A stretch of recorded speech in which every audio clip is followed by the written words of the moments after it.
Everybody, welcome to the video. So I'm breaking down the Thursday Night Football Showdown slate between the Indianapolis Colts and the New York Jets for tonight's Showdown slate over on DraftKings. We have the great Mike White facing off versus Carson Wentz, which should be an amazing game.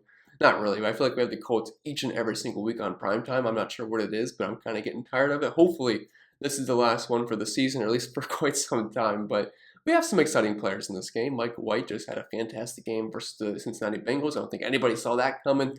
We have Michael Carter, Jonathan Taylor, Michael Pittman, and I guess if you like Carson Wentz, he's there too. So it shouldn't be the worst game out there, but a 46.5 point total, 10.5 point spread in the Colts' favor. Nothing to really get too excited about, but it's football nonetheless, so not going to complain. And if you do find this video helpful in any way possible, make sure you leave a like, subscribe to the channel if you haven't yet already. If you want to take that one step further, become an official member over on Patreon. Link is down below in the description for that. Cheat sheets, data sheets, ownership projections, my optimizer, which I use myself to at 150 lineups each and every single Showdown slate. Link can be found down below if you want to check that out. And last but not least, this video is sponsored by PrizePicks. I'm sure most of you know what it is by now, but if you don't, it's daily fantasy sports simplified. It's just you versus the projections. There's no sharks, 150 max contests, or salary cap restrictions, or anything like that. Just you versus the props they offer each and every single day. And as of right now, for your new signing over on PrizePicks, you get a free money bonus. That's an instant deposit match up to $100 when you use code CPEN and tell them I sent you. So it's free money. Want to use it to your advantage. But I think that's it for the plugs for the most part. So without further ado, let's dive into today's video. And as always, we'll start with the quarterback position. And like I said, both these guys aren't the best quarterbacks out there. Carson Wentz obviously has a lot more experience than Mike White. And he's on the better team. He has the higher implied team total. He's currently sitting at 28.5 compared to 18 for Mike White. He's also playing at home. He's got Michael Pittman to get the ball to, Jonathan Taylor out of the backfield, and a couple of other decent options. Like Carson Wentz is the quarterback that I'd want over Mike White if I was able to pick between the two. There's a $1,000 price difference, but I'm going to have plenty of these guys exposure into my flex spot. As far as the captain goes, I always say this. I try to max them out around 10 to 15% of the time. I do make exceptions given a certain slate like this slate. There's not that many great skill position players, so I might just bump my Carson Wentz up a little bit more than I usually do. Like, this is like a loaded skill position player, so I'm probably not going above like 10% on Carson Wentz, but I could see myself bumping that up just a little bit more, just because outside of Jonathan Taylor, Michael Pittman, and maybe a Michael Carter, I wouldn't say there's any must plays I want in the captain spot on this slate. So I might bump that up a little bit, but it's still going to be TBT. I'll have to figure out my captain exposures later on in the day. But I still like Carson Wentz. If you look at the Jets' numbers this season, they're going to look somewhat tough versus the pass just because it's so easy to run on these guys. That's what teams do mostly in the second half. Like, they're 11th versus quarterbacks, but I don't think they're the 11th best team versus quarterbacks this season in terms of what their actual skill level is on defense. They're still 27th DVA versus the pass, giving up close to 300 passing yards per game. The thing is, they're only giving up 1.29 passing touchdowns per game, but I think Carson Wentz will be just fine. I love him in the flex spot, going to be one of my highest owned players. As far as captain goes, I would much rather play Michael Pittman and Jonathan Taylor, but I will have some Carson Wentz exposure there.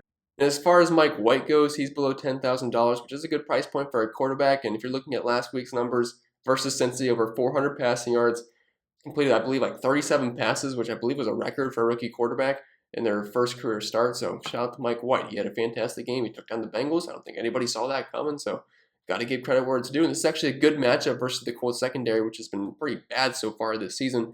20th DVA versus the pass and 21st versus quarterbacks, now nearly 2.5 passing touchdowns per game. I will say no, Corey Davis is definitely a downgrade for him. Corey Davis did not play last week, but it would be nice if he was back for him because he's a good wide receiver. But I guess it's just going to be a similar situation to what he had last weekend, so nothing too different there. I will have some Mike White exposure, probably not a lot in the captain spot, to be honest, but I don't think he's a must-play by any means because I'd rather jam in the 3-stud Colts and then his running back, Michael Carter, over Mike White, but I think he's a fine option nonetheless, but definitely not a must-play for me if you're only putting one lineup today. Over to our lineup. What I'm going to do is I'm just going to plug in Carson Wentz for right now in the flex spot. I'm going to have some captain exposure, but for right now, if we're building more like a cash build lineup, I'm just going to use Wentz for right now. Yes, you could use Mike White if you want, but I'm going to leave him out. If he fits at the end, great. If he doesn't, don't think it's the end of the world. But at the very least, I want Carson Wentz in a cash game build. Moving on to the running back position, we'll start with the Colts group here first, which is basically just Jonathan Taylor and Nyheim Hines. Yes, there's other guys, but these are just the main two backs that are getting pretty much all the snaps. Jonathan Taylor on 70% of the snaps last week, Nyheim Hines around 30%. Nyheim Hines is mainly just a pass-catching back, but Jonathan Taylor will catch passes. He did open that game with like a 50-yard catch last week if you happen to watch versus Tennessee Titans, but Jonathan Taylor is pretty much the best play in the slate. He will be my highest owned captain, I can tell you that right now. Him and Michael Pittman, probably will be somewhat close to each other, but this is pretty much a smash spot for Jonathan Taylor. He checks each and every single box for me. He's been using the passing game more recently. He's got a 28.5 implied team total. He's a 10.5 point favorite at home. He gets plenty of volume on the ground, 5.4 yards per carry this season. They'll use him around the goal line. The Jets are 23rd DVA versus the run, and they're allowing the most points per game to the running back position, nearly 40 points per game, over 100 rushing yards, over 1.5 rushing touchdowns, 8 catches per game with nearly 80 receiving yards. So this is an absolute smash spot for Jonathan Taylor. He is definitely my favorite play in the slate, and if you wanted to lock button Jonathan Taylor, I would not have a problem with that whatsoever. Probably bust now since I said that, but on paper, this is about as good as it gets for Jonathan Taylor. And then Nyheim Hines, he's fine as a pass catching option. I wish he was a bit cheaper, $5,600. I really don't feel like they're going to need him too much because skill set of being a pass catcher in the backfield is a 10.5 point favorite at home.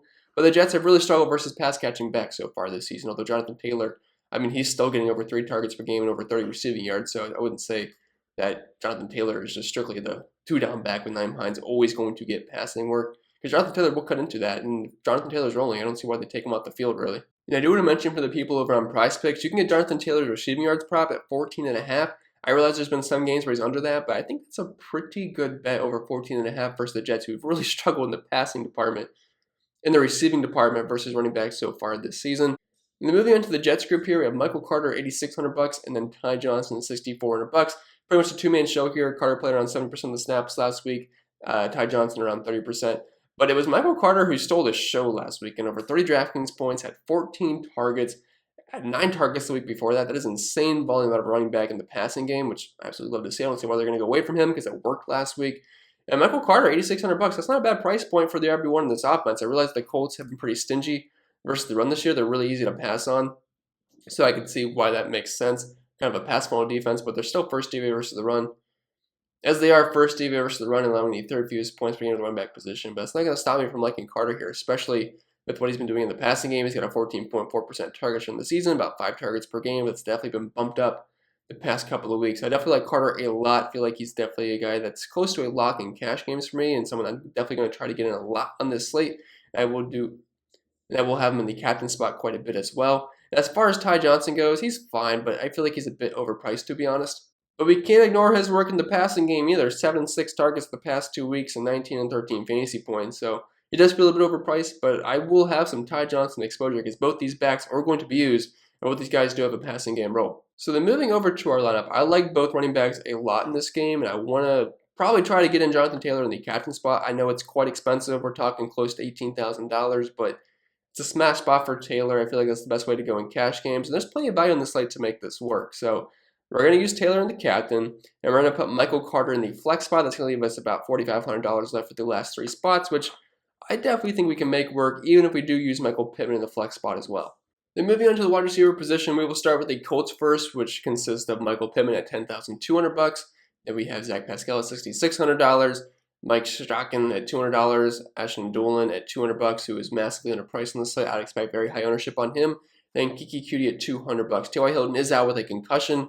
And last time T.Y. Hilton was out in week 7, the snap count distribution looked like Michael Pittman up top, Zach Pascal kind of right up there with him. The wide receiver 3 was Ashton Dolan, who played over 60% of the snaps. And he's only $200 here. Like, this guy is going to get some volume. He's going to get a few targets, which he's seen the past couple of weeks. I don't know why he's only $200. It doesn't really make too much sense to me. I feel like he should at least be probably around $2,000. So we are getting a massive discount here. I'm not going to say like he's the best play in the slate, but $200, I have him projected for a few points, which looks like a massive point per dollar value to me now. I'm not saying he's an absolute smash play, but if he's going to be on the field over half the time and probably going to get targets, that's not bad at all. Kiki Cutie, last time T.Y. Hilton was out, he played on 6% of the snaps. Maybe he gets up to 10, but he's more of a dart thrower than anything. Yeah, I guess he's a pivot off of the Ashton Dolan chalk that we'll see down low, because if you play Ashton Dolan, you can play all the studs today. Like, it's not that hard if you do put him in the flex spot and then use another cheap wide receiver if you want. But anyway, Michael Pittman, he's the guy you're going to want. I will have a lot of Michael Pittman on this slate. He's been fantastic all season long.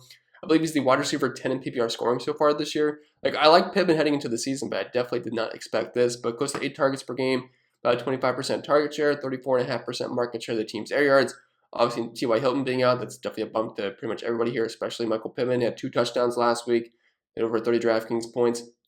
The Jets have actually been somewhat okay versus wide receivers this season, but again, teams get up on the Jets and then you can run on them, so it's kind of skewing the numbers down low because they're 27th divvy versus the pass. So Pittman, I think it'll be just fine here. I wouldn't say he's overly expensive at $10,200. He's a bit pricey, but I'm kind of shocked he's not closer to $11,000 given the slate that we have. So I'm loving Pittman a lot. As for Pascal, I mean, he's fine. He's getting over 5 targets per game, 69% target share. But like I said, I am probably going to be going a little bit starsy and scrubsy on this slate. So I find myself probably in this Doolin range, about 2 targets per game. But the past couple weeks, he's had 4 targets in each of those games. And then moving on to the Jets here, we kind of have a bit of a mess. No Corey Davis. He is listed as doubtful, but I mean, pretty much everybody that's doubtful never ends up playing. So I think it's safe to assume that he is out similar to last week. And if we look at last week's snap counts for the Jets wide receivers, there was a lot of guys that got snaps. So Denzel Mims, he led the team with around 70% of the snaps. He's only $2,000 on this slate, so I think he's a fantastic value. Keelan Cole's only $2,400. He played on 65% of the snaps. Almost had one of the best catches I've ever seen last weekend. Didn't count, but it was still pretty cool to see. Jamison Crowder, 61% of the snaps. Elijah Moore, 36%. Braxton Berrios, 24%. Jeff Smith, $1,200. He played 24%. So, yeah, there's a lot of guys, but they're all really cheap. So that's what I'm saying, where we can kind of load up on the studs in this slate and then just use some of these cheap wide receivers to make things work up top, like Keelan Cole, Denzel Mims, Elijah Moore. If you just mix and match guys like Braxton Berrios, Keelan Cole, Denzel Mims in the slate, like, that's pretty cheap, and they're going to get some volume. They're going to be in the field, and they're most likely going to be trailing, so they'll be throwing the ball quite a bit. Threw the ball nearly 50 times last week versus Cincinnati Bengals. Yes, you have expensive options in Jamison Crowder, or who are totally fine, but I'm just thinking of the way roster construction is. If you're spending up for all the Colts, you probably can't quite afford these guys as much as you'd like to, so probably find yourself in this cheaper range, which I think is totally fine given this slate. As far as tight ends go, I'm not really a big fan of any of them on this slate. I'd rather just kind of lock and load the running backs and wide receivers, but if you do want to venture off the tight end land, we'll start with the Colts first. Mo Cox played around 50% of the snaps last week. Jack Dill just over 60%, which is kind of different than what we've seen from the last time we had a showdown slate, where Jack Dill was playing like 30% of the snaps. Mo Cox was seeing the majority, so that's kind of flip-flop, but it's pretty much an even split there, and they're about similar price. I mean, Jack Dill was a little bit cheaper, so he looks better point per dollar-wise, but I mean, Mo Cox is the guy with a little bit more upside, in my opinion. And as far as the Jets go, another split here. Tyler Kroft on 60% of the snaps last weekend. Ryan Griffin around 1,500. If we're looking at the target distribution for, I guess, all these guys, because I forgot to talk about the Colts, Mo Cox seeing 3 targets per game. Jack Dill 2.5 targets. Both have very low target shares, below 10% this season. But Mo Cox does have, I'd say, more big play upside. As for the Jets, Tyler Kroft 2.4 targets per game, and Ryan Griffin 2.43 targets per game, with have around a 6.5–7% target share. Ryan Griffin a lot cheaper at $1,400, so I think he's a fine dart throw, but none of these tight ends really get me going too much on this slate. As for the defenses, I'd say the Colts defense is somewhat viable, but they're also $5,000, which I just hate playing defenses on showdowns, because unless they score a defensive touchdown, I mean, them being optimal is pretty low, and they tend to go a little bit over-owned on showdowns, so I try to be underweight on them. Like, if let's just say, I don't know what I have the Colts ownership projected at yet. I have to look at that after this video, but I probably have it close to 20%. If that's the case, I probably want like 10% Colts defense, and I would have 0 in the captain spot.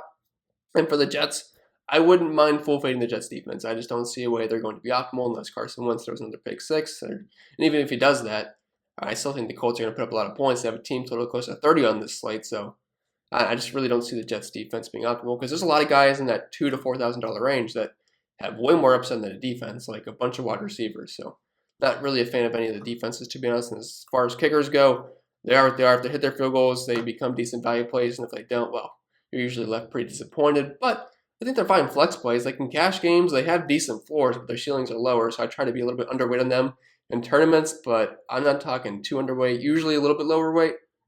Usually a little bit lower owned, or just pretty much even to the field. But as far as captain goes, like a max of 1% to 2%. Sometimes I bump it up if I think it's just going to be a field goal game, which this could be, I guess. But I think they Colts should be able to score plenty of touchdowns. And they're kind of expensive, $4,200 and $4,400 for a kicker. Sometimes we see them in the low to mid $3K range, but kind of pricey on this slate. So I can't imagine the optimizer would give me too many kickers on this slate. And then just to finish off our lineup here, and keep in mind, guys, don't copy and paste this. I'm building it on the fly.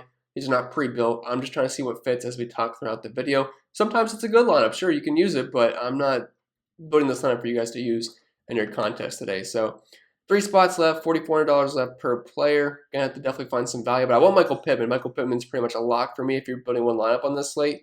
So if we go the route, that only leaves us $1,500 left for the last 2 spots. But like I said, we have a nice value play in Ashton Doolin at $200, who should see like 3 to 5 targets in this game. Looking at his game log the past 2 weeks, Doolin has seen 4 targets in each of those games, which at $200, That's some pretty solid value. Like, I know he isn't doing much with them. He's got 2.7, 3.3, 1.72, and 0 points the past few weeks, but I'll take anything I can get at $200, so I'm not going to complain there. So we'll plug in Ashton Doolin. That's going to leave us $28 left for our last spot, which there's a couple of options we could go with. Keelan Cole at $2,400. He played the second most snaps at wide receiver for the Jets last week, had 5 targets. Wasn't amazing, had 5.5 fantasy points, but that's not terrible at $2,400. Denzel Mims led the team at 70% of the snaps, 3 targets, 30 yards, 5 points. Again, these are not exciting numbers, but they happen to get into the end zone or hit on a big play. That is not bad whatsoever, so I'll let you guys use your imagination on whoever you want to use in the last spot there, but definitely think we can make some fun lineups, even though this slate isn't the most fun in the world, but it should be fun for DFS purposes. But with that being said, I think that'll be it for the video, so I hope it was helpful, and if it was, make sure to leave a like, subscribe to the channel if you haven't yet already. If you want to take that one step further, go to Fish Number over on Patreon, link is down below in the description for that. Optimizers, ownership projections, all that fun stuff for all sports that are currently on, NBA, NFL, and NASCAR, so if you want to check it out, you know where to find it. And don't forget, this video was sponsored by PrizePicks. So you versus the projections. And as of right now, if you're new site over there, you can use code CPEN to get a free money bonus. Instant deposit match up to $100. So it's free money. Want to use it to your advantage when you use code CPEN and tell them I sent you. But I think that'll be it. I will stop rambling. I wish you guys the best of luck, and I hope you guys enjoy your Thursday.